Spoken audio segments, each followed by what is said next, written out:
Steve, you got to be very fortunate to be part of the Jordan era and what that was all about. And then you go into a period, where the team really struggled. What was that like for you and the Bulls?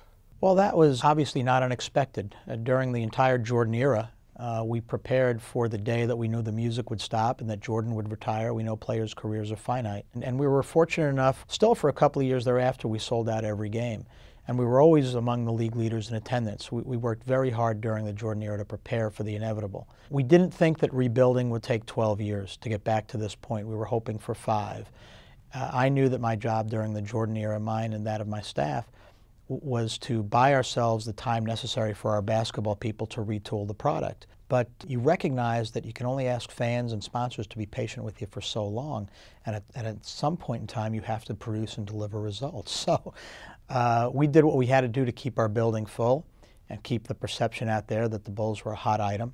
A lot of people said that when Jordan retired, we'd go back to drawing 4,000 or 5,000 fans again, like we were doing before Jordan got to the Bulls in '84. And so I was pretty proud of the fact that that never happened, and that we were able to constantly be among the top 2 or 3 teams in attendance, in spite of the fact that there were some years we only won 15 games or 17 games. I feel most happy for our fans who were patient with us and supported us.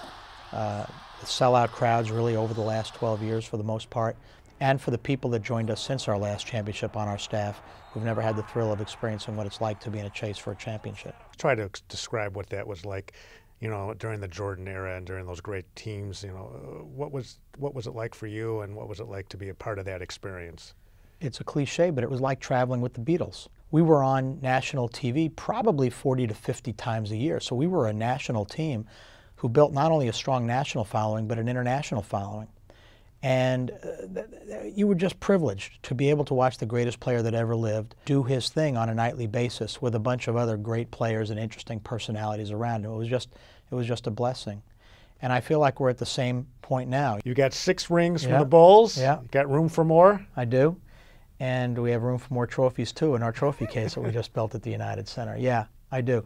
And you know what, I can't wait. You can only wear 1 ring at a time, otherwise it gets a little obnoxious. So I had some rings made into cufflinks. So I'll be able to